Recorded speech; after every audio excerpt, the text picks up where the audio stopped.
Hey, this is Nick Milavoy. And this is Jason Shadrick. And this is the 100 Guitarist podcast, where each week we are talking about one of the 100 guitar players we think you should know. This week, we have a very special guest. Jason, why don't you introduce him? Yes, we have Levi Clay joining us, as he is one of the foremost experts on Brent Mason's style, simply because he has transcribed. Levi's a professional transcriber. You might know him from his YouTube videos, has a great YouTube channel. He transcribed 90-some Brent Mason solos that are free on his YouTube channel. A lot of licks. He knows that style inside and out. And so he joins us, tells us about kind of what he learned from that project. We talk about Brent's recorded history, and then he tells a great story about being on stage with Brent himself. That's right. That you got to check out. Well, before we get to that, we want to remind you can get at us by shooting us an email to 100guitarists@premierguitar.com. You can also voicemail or text 319-423-9734. We want to thank ToneSpeak for sponsoring today's episode. ToneSpeak offers a complete line of high-quality guitar and bass speakers that are built by hand in St. Paul, Minnesota by the Misco Speaker Company, a 75-year-old loudspeaker manufacturer. These guitar speakers are designed for tone chasers who want British or American voice speakers that will bring their amps to life. ToneSpeak is the speaker of choice for Robin Ford in his Little Walter 212 cabinets and can also be found in Tyler amps, Third Power amps, which recently moved to Minneapolis, and more. The bass guitar speakers incorporate neodymium magnets and lightweight stamped steel frames that enhances portability by eliminating excess weight and delivers exceptional high end through the lower inductance motor design. You can find ToneSpeak products at Guitar Center, Musician's Friend, Parts Express, and other authorized dealers and distributors. For more information, head on over to tonespeak.com. We'll make sure to have a link here below. So thanks again to ToneSpeak for hopping on the 100 Guitarist train and sponsoring today's episode. All right, so let's rap about Brent Mason. Yes. Levi Clay. All right, everybody, welcome back. We have an episode today. As you know by now, we're going to be talking about Brent Mason. And I brought in one of the foremost experts I know about Brent's guitar style, and that's my old friend Levi Clay. How you doing, Levi? I am fantastic. Thank you so much for inviting me. It really does. It means a lot to know that I have played a tiny little part in people's knowledge and appreciation of Brent's playing. Oh yeah, it's more than a tiny. I think you might be the foremost transcriber of Brent's solos. Would that be fair to say? Accidentally, yeah, probably accidentally, yeah.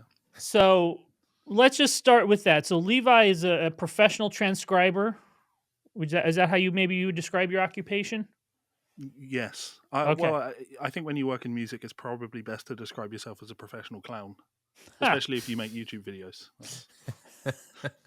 Sure, but your main job is people will hire you to transcribe things. Yes. Yes. Okay, that's fair to say. And years ago now, 4 or 5 years ago, of course, I'm a subscriber to your YouTube channel. We're going to put a link to that below. You started daily? It was daily, yeah. Daily. I would get a little notification, a little minute and a half long little snippet of a Brent Mason solo that you transcribed. And I remember the first day, so I was like, oh, that's cool, because you would occasionally put up of all types of players. And then it was the next day, and then it was the next day, and then it was the next day, and it just felt like it never stopped in a good way. But tell me, what was your motivation for starting that huge project? Well, I didn't intend it to be a huge project. I think I went for about 85 or 90 days every day. It got to the point where it was hard to wake up every morning and find a new Brent Mason solo. They have to be the right length. You know, you don't want to do. He does a lot of solos that are short 4-bar things, and they needed to be 8-bar things. But anyway, the genesis of the idea was I've always been a huge Brent Mason fan. He was a massive influence on why I went and did my degree in music. I promised myself when I graduated that I would get one of his, at the time, the Valley Art signature, and then I realized that was a bad idea. But the more people would ask me about Brent and why he was such a big influence, it's hard to show people why he's as great as he is, because, well, first of all, people don't want to listen to country music, but more importantly, they want to listen to a record with the person's name as the title, and of course, Brent only has 2 and a bit of those. So I wanted to be able to showcase how great his playing was across an unbelievable catalogue of session work. And I've always been interested in the session playing side of things as well, so felt like a good way to shine some light on that. and let everybody know how great Brent is. Dig it. So to give some people some background on that, Brent, one of the most recorded session guitar players in history, really kind of defined the sound of 90s country guitar, a la Alan Jackson. He plays on Brooks and Dunn records, plays on Shania Twain records, just about any major country star during that era. If you hear some ripping country guitars, chances are it's probably him. But he's also put out a couple solo records. And he's overdue for another one, well overdue. And I've told him this directly. It's time. It's time, right? So the first one, which is kind of a cornerstone of country guitar, I think, is Hot Wired, Mhm. right? Second one he made with his brother called The Smoking Section, which is a little more varied. But tell me, for both of you guys, when was the first time you became aware? You said he inspired you to go to college. Yeah. Do you remember the first thing you heard from Brent, knowing it was him? Yes, and now I have to admit to my being a young person and having a history in a little dabbling in the sailing the seven seas piracy. When I first got access to the internet, I wanted to. It wasn't for extended periods of time. It was more my girlfriend had an internet access thing, and I had a laptop, and I'm like, I'm going to take advantage of this. So I tried to get my hands on as many cool guitar instructional things as I could find. And at the time, I was very much a rock and shred guitar player. I had an understanding of country players being good, so I saw Brent Mason's Nashville Chops and Western Swing Hot Licks video, and I thought, yeah, I'll take a look at that. And immediately, his playing on that, he talked about the Alan Jackson stuff, so I went and checked that out.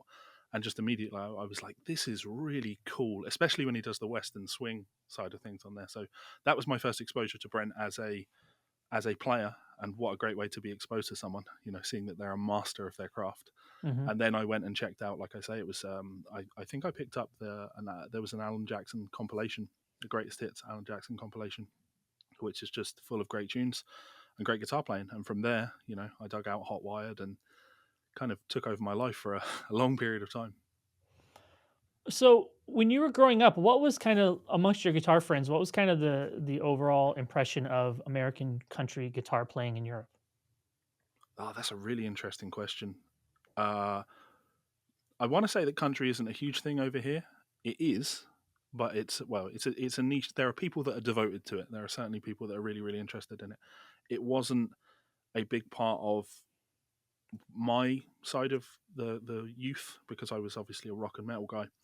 What I will say about the country thing and people's thoughts over here is much like with a lot of blues-based music where we want to try and take ownership of it, because of the British blues invasion. With country, we can't say that we invented it, but we can say that we contributed Albert Lee to it, and British people like to take a lot of pride in that because I think next to Brent, Albert is up there on the Mount Rushmore of influential guitar players. So I haven't actually seen a whole lot of live country music over here in the UK, though. It's something that I only got to really experience truly with people that were passionate rather than it being maybe a parody or pastiche of the style when I actually got to, see country music live in America. Now, Nick, you're the resident big city guy. That's right. You're the resident East Coast elitist. Yeah, so I don't know when I first became aware of Brent Mason. It was a while ago. Probably some guitar magazine at some point got me and put me in that direction. I think probably Alan Jackson stuff was the first thing that I went to looking for evidence of Brent Mason's playing. But I heard Hot Wired for the first time this morning, so that's what we're dealing with here. I was really surprised. So I've watched a million videos. All right, not a million. I've watched some videos of Brent Mason playing with different artists, and I've seen him more that hearing songs he's on and seeing him that way, watching a couple instructional things. I like watching your instructional things. I like watching those videos because it just gets right to it, and it's all the solos. I'm not a big modern country fan, so I'm looking for the flash. And I would say if anybody's like me, just like look at Levi's videos. He's doing it. But I was really surprised at what Hot Wired sounded like. it's cool. The album But it itself, was you're saying, the not the album. song. Yeah. It really surprised the mixture of country and smooth jazz. Yeah. Is very odd to me. I mean, growing up where I grew up, I was surrounded by a lot of smooth jazz. And so hearing those two vocabularies on a record together sort of doesn't make sense to me. For anyone that isn't familiar with that particular album, they are sometimes put off the idea of listening to it because, again, there's that meme that it's cool to hate on country music. While there are definitely a couple of tracks on Hot Wired that are very much country guitar things, you have Hot Wired itself, and Gatorbyte is another one that's like very country. Blowing Smoke is kind of very country, but you're totally right. You're totally right there, Nick. It's smooth jazz elements. Cayman Moon, the opening track, is just such a beautiful, track. And being a young person and hearing, if memory serves me right, that. Oh yeah, man! What is that? It's like a 9-sharp 11 chord.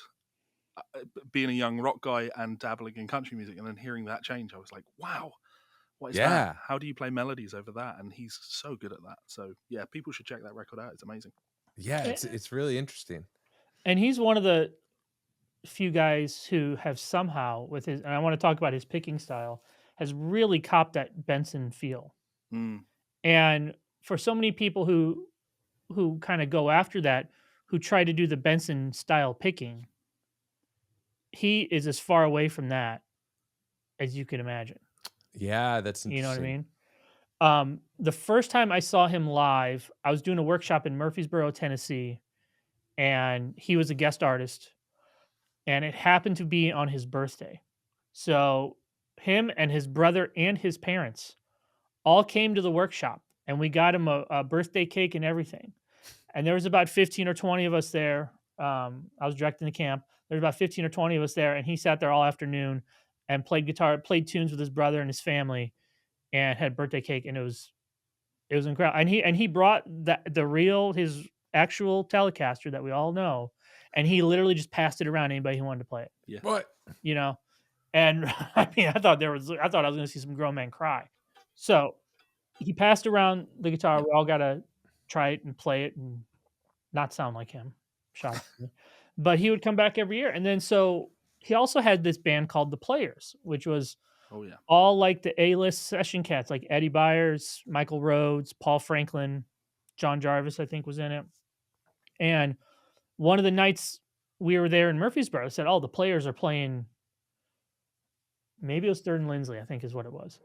And so me and a couple of the teachers drive up to Nashville, and it was like, we're in the back of the room watching this, and it was some of the most in-your-face guitar playing I had ever heard.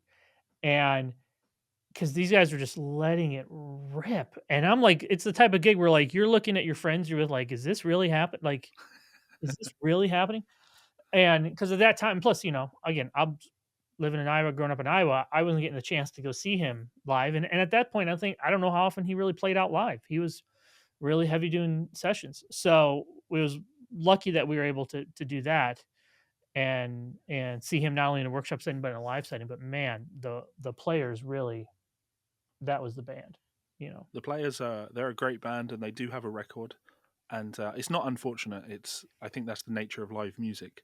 But you listen to the album and you go, oh, okay, these are just really great songs. Like Speed of Life is on that record, and I really enjoy that song. They don't cut loose so much on the album because it's a bunch of guys that fully understand our job when we put out a record is to play songs and music for people. And then you come and see us live, and we are going to unleash all manner of hell on you. And I love that. That's so cool. And then another time I saw him, it was at a NAMM. It was during a NAMM show in Nashville, and he was playing a little Walter party at Station Inn, and he just sat on a stool and played "Sting with the Swing," "Swing with the Sting." I got that mixed. "Swing with the Sting," and just like his bebop vocabulary is as good as his country vocabulary. Like he doesn't show that off a whole lot outside of those two solo records, you know, but if he wanted, and the other thing, Levi, I want to get your view on this is he doesn't, I mean, he improvises, yes, but I do see a lot of the times when he plays his tunes live, he sticks pretty close to the solo on does. the record, right? Yeah. Yeah. I mean, that's probably my one wish is I wish he would improvise a bit more because I feel like it's all in there. You know, he obviously has the ability to do it, but playing the same hot wired solo night after night probably would get repetitive. I think you get into a tricky, almost uncomfortable area of discussion there, where you ask what it means to be an improviser and what it means to improvise solos. Some people like this idea when they come to music that, well, you know, I learn my scales and I learn my arpeggios, then I know the available notes that I can use and I'll just play and hopefully everything I play sounds great. But that's not really how music works. We play music, yes, but we're speaking a language to people. So we don't just randomly play notes of the scale, we play phrases. And almost all of the time, those phrases are things that people have heard before. And it doesn't matter the style. If you play jazz, if you play bebop, you are going to hear the same ideas being played over and over. Now, it's not planned in advance, but they're using, you know, musical phrases. And transcribing as many Brent things as I have, you see the same vocabulary coming up over and over again. But to me, that's why he was probably the best guy to study for language and improvisation in general, because I don't want to say he's just cycling through a bag of licks, but much like, and I say this to students all the time, this speech that I'm currently giving, I've given this speech 100 times. I've explained this concept 100 times, but never using this exact series of words in this exact order. I am pulling from my bag of language in order to express a more ethereal concept to you. And I'm improvising it as I'm doing it. Brent's doing that, but I guess when it comes to playing solos and records, there's that feeling of wanting to respect the thing that people have maybe listened to for 100 hours. So the hot wired solo, I kind of want to see him play it, because when I try and play it, it's a mess. So that's interesting. When you did your whole Brent transcription project, like, did you see, like, what was the progression like from when you started to you? How many did you say it was? 85? 85, yeah. I've 85. also transcribed most of Blow and Smoke and, you know, Hot Wired, and yeah, so a lot of Brent, so much Brent. So it's like doing this every day though, but like by day 85, were you just like picking up on it super fast because you're grabbing those licks and you're grabbing that vocabulary? Yeah. Yeah, the whole concept the only way you can make a video series like that last is if making a video doesn't take 6 hours. Right. It had to be, the solo has to take me 10 minutes to transcribe. I have to learn it and get it up to speed in 30 minutes. Then I have to record it, and because I was recording it at 3 speeds as well, so people want to learn to play at slow speeds. You know, making the video and doing all the animation. I couldn't be spending more than 2 hours on that, because spoilers, when you make videos on YouTube like that, they don't make any money. They're immediately claimed by the record labels, but you're doing it out of love and passion. But, you know, there's a limit. And thankfully, the more you do of that, the easier it becomes, because you just hear the same like melodic phrases happening, the same types of bend. There's always like the 9/3 bend in country music. So that's an important part of that. Did you feel like by the time you got to the end, to go back about, the nature of improvising here, did you feel like you were closer to improvising within Brent's language? 1,000,000%. Yeah. And over the years, people ask me, with all the transcription videos I post on YouTube, they just assume, they're like, wow, you must be like an amazing player. You transcribe all of this stuff, so you must be able to play all of this stuff, right? And the answer to that is actually always no. When I transcribe things, I almost never learn to play any of it, because I think of it more from a language perspective. In the same way, when I see a film that was fantastic, I don't feel the need to go home and start running through the script with my partner.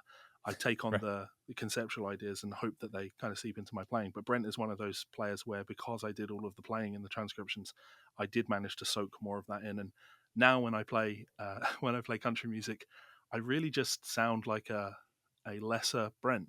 I sound like most guitar players in Nashville in the 90s who ultimately had a job because the session guys, they wanted Brent, but Brent was busy. So you hired somebody else to come in who could sound like Brent.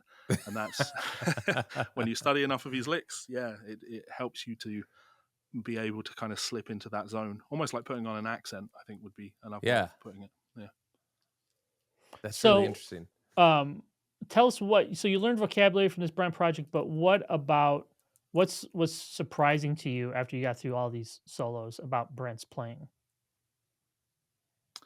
The one thing I will say actually is, so I did all of these transcriptions, but it's actually sometimes impossible to say, without a shadow of a doubt, this is a Brent solo. Now, for the most part, Brent's licks, but every now and again there's a phrase that is played, and you're like, I don't think Brent played that. I think that's somebody else. And I did it with one of the solos on the new Post Malone record. I started transcribing it. And I'm like, this is definitely a Brent solo. I know he played on the record, but it wasn't Brent solo. And you learn that from little strange things about someone's vocabulary. You look at a thing, you're like, I've transcribed a lot of Brent, and Brent doesn't do licks like that. So I don't think that's Brent. So I think doing something like that, the thing that you learn about someone's playing is there's solos in that list where I'm like, with more experience, I'm like, that one might have been Dan Huff. Because you hear things that touch a whammy bar in a way that Brent wouldn't do. So I think that's what you really learn. You learn the intimate DNA of a person. That's why I transcribe, right? To steal people's DNA, to really understand who they are and do some weird mad scientist thing where I'm able to create my own Frankenstein's monster of players. Mm-hmm. What was the most difficult solo to play? Not necessarily to transcribe, but to get up to speed. Well, there's one. I know exactly the one you're talking about. You know exactly what I'm going to say. And but you didn't do that one, right? I'm going to tell you it. I didn't. Okay, I didn't do it. No, I didn't. There are not for every one. So there were at least 10 solos that I transcribed, and then in trying to get them up to speed, I was like, this isn't happening. I can't get this one up to speed in the time that I would need to be able to make the video. So I'm going to have to move on to other things. He definitely has a few solos like that, but the one that everyone is going to refer to is the Pick It Apart solo from Mark O'Connor and the New Nashville Cats. Yeah. That one is absolutely insane. And you look at live videos of him, because that is one that he did play live with those guys. And the tempo when they play it live was even more insane than the tempo on the record. Like, I have always maintained that for people that come and study music with me, don't come to me for technique, because my technique isn't what it used to be. And even when it was what it used to be, it still wasn't, the top technique, guys. It's just never been an area that interests me. So when it comes to the crazy Brent solos, no, those aren't the things that excite me. The things that excite me are how you can bring something melodic to a track, put your style on the track, and do it in a way where you fully understand as the player that the majority of the people that are going to listen to this don't actually care about your guitar solo, but you still want to play something that they end up enjoying.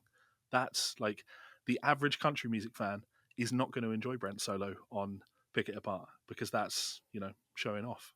But you look at the solo on like Chattahoochee, the extended mix of Chattahoochee, very simple stuff, outlines the chord changes wonderfully, very memorable. You can sing it, and yeah, exactly. So that Pick It Apart, I'm gonna give special shout out to our buddy Andy Wood. Yeah, he was courageous enough to film himself learning that and putting that up, and I think even Andy would be like, that was a barn burner. Yeah, absolutely. When I speak to Andy about this, and Brent is something that Andy and I obviously have deeply in common, we do laugh about that solo, because it is, I think Andy has said that was the first Brent thing he heard, and it is very much like, it ruined him. What is going on? So speaking of Andy, you got to, was this last summer? It was last September. Okay. You got to come over, spend some time in Nashville, go be a guest at Andy's camp, but also you got to play with Brent Mason. The wildest experience of my life. So, when Andy called you to come do the camp, did you know that was part of the deal? I knew Brent was going to be there. I was going to say the main reason I said yes. No, actually, fair. I always love coming over to the States. I love to find a reason to come to the States, but I've never had the pleasure of meeting Brent. I've never had the pleasure of seeing Brent play live. So, I had to come for that and that alone. Right. So tell me about that experience, hanging out with Brent that week and then eventually playing with him. Brent Mason is without a doubt one of the, and you know this because you've met him, one of the kindest and most generous people I have ever had the pleasure of coming across. I was, as you can tell, I've been a huge fan of Brent since my childhood. And when the camp started, Brent wasn't there immediately, but on the first night, I was like, Brent's going to be here at some point. I need to find Brent. And I think about half an hour into this night, after Brent had shown up, my partner Melissa came over to me and said, Levi, I've got somebody here that wants to meet you. This is Brent Mason's wife, Julie. She just came over to me, and she knows who you are, and she's a huge fan of everything you do, and she really, really wants to introduce you to Brent Mason. Whoa. And I'm like, you've got this totally the wrong way around. Like, this should be me coming to you. And that's how Brent played it the whole weekend. He was acting as though he was lucky to get to meet me, which is he's a legend of legends. He can tell you stories about every single name in country music, of experiences that he's had in the studio with them, some that aren't my place to repeat, and some that you shouldn't repeat for legal reasons.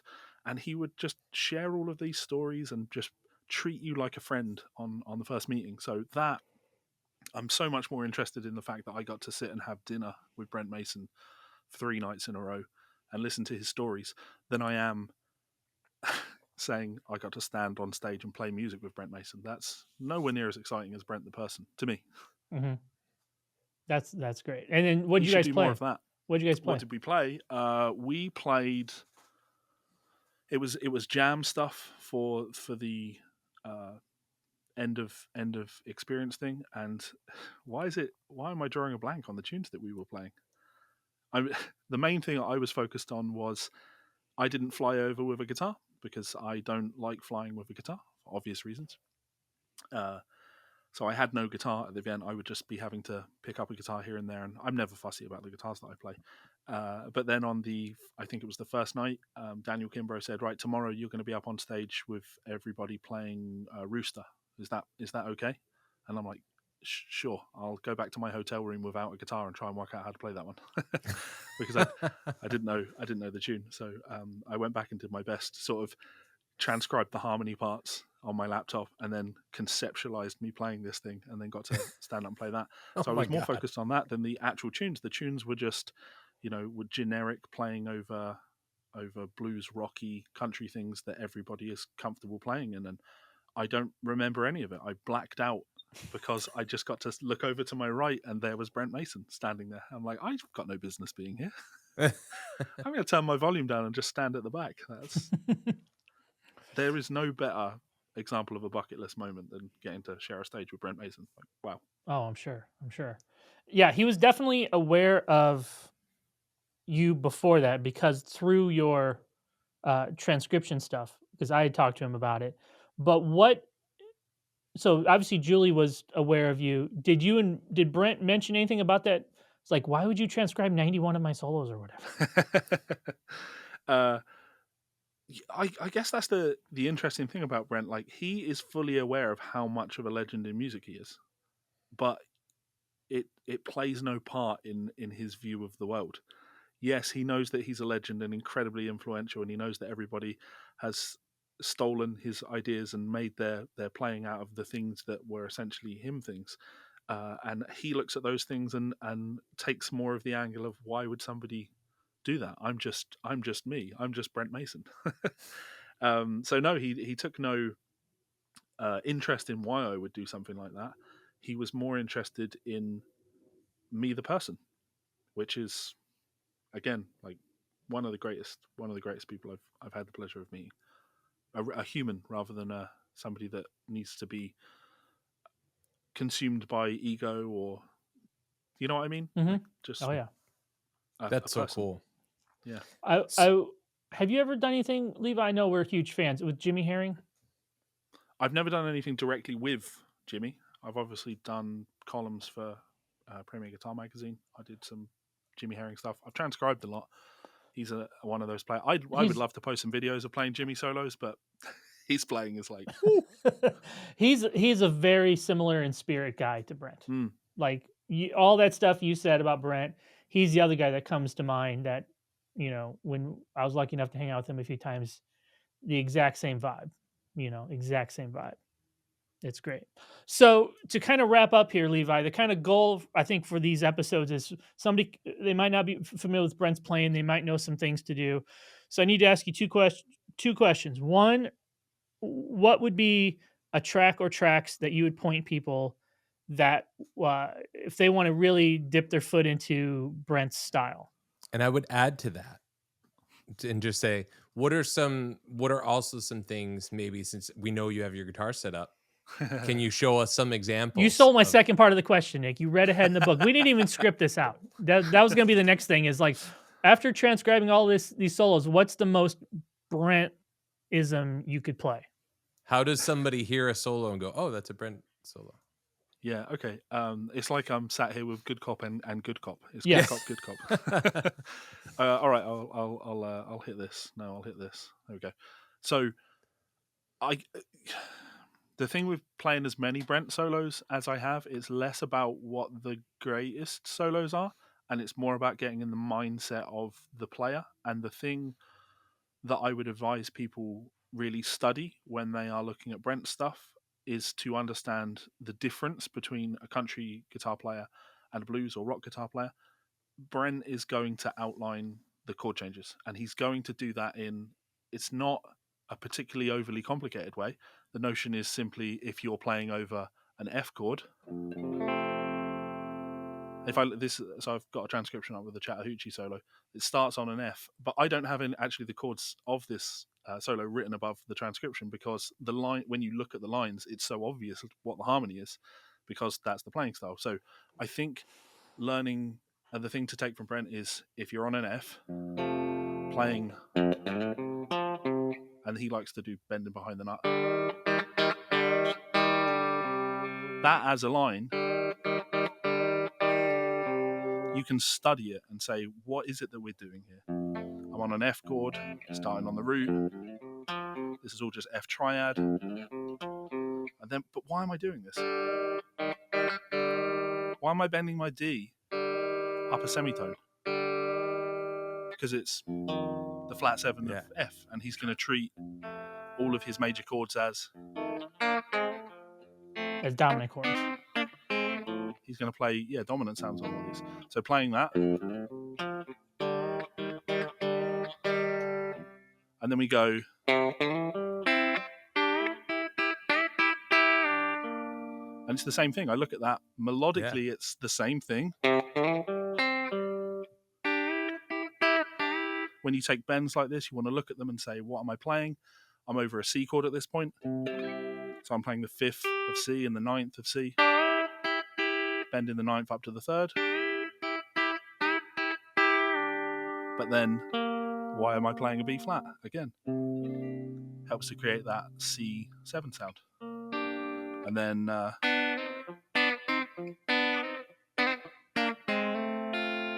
phrases like that, I'm looking at and I'm thinking, again, I'm over an F chord.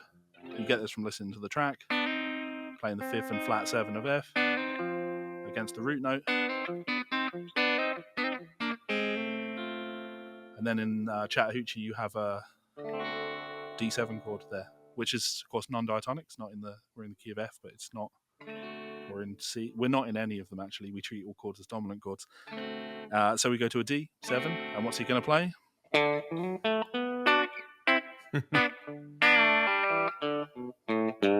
And then back to our F. So any Brent solo that you learn, it could be Don't Rock the Jukebox. You look at one of those Alan Jackson solos, for example, and you learn the solo and you play it slowly and you imagine, can I hear the chords?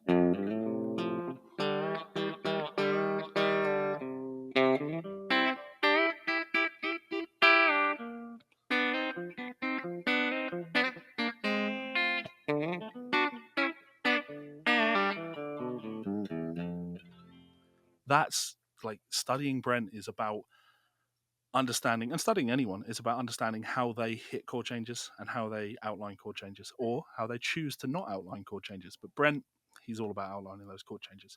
So the more you think of the perspective of the chord that you're playing over, the deeper an understanding you're getting of why the player is making the choices they're playing and how they're hearing music in more detail. That help? Oh yeah. I mean, he Excellently plays stated. country like he's a jazz player, and I don't mean that stylistically. I mean that conceptually, he's approaching it like jazz players play. Yeah. Take it. All right, Levi. So what do you have coming up next for you? What do you got going on? Where can people find out more? Obviously, you got the YouTube channel. We'll link that below. What else you got going on? What a great opportunity to plug. I Yes. have recently just relaunched my website, leviclay.com. There is a newsletter on there which will give you all of the information that you need to know over the coming weeks and months as I launch the new website, guidedpracticeroutines.com. This is the first public acknowledgement of this, guidedpracticeroutines.com. Because playing guitar is more than just learning the things that you need to know. You have to put in the practice time. And on Guided Practice Routines, we practice together. So it's not just here are the exercises. It's these are the exercises we're going to be practicing this week. Let's practice them together. Oh, that's so cool. That's a great concept. All right. Thank you very much. All right, fellas. I think we did it. All hail Brent, King of Country Guitar. And check out Levi's, that one video that has all the 85 solos in there, man. That's where I'm pointing people. Exactly. Learn them all. Be like Brent. Be awesome. That's right. All right. So that was Levi Clay talking all things Brent Mason. And every time I do a deep dive in Brent Mason, I'm just like, just give me a Telecaster and a deluxe reverb and put me on the porch. I'm good to go. How many pickups Let's on play. that Telecaster you're imagining? 2, as the Lord intended. That's right. All right. Well, we want to remind you can get at us by sending us an email to 100guitarists@premierguitar.com. You can voicemail or send us a voicemail or text to 319-423-9734. And while you're at it, we would love if you would rate and review our podcast wherever you find your podcasts. And if you're over here on the YouTube channel watching, please like this video and subscribe. Dig it. All right. Thanks again to ToneSpeak for sponsoring today's episode. Make sure to hit that link below and check out all of their guitar and bass speakers. And we'll see you all next week. See you next week.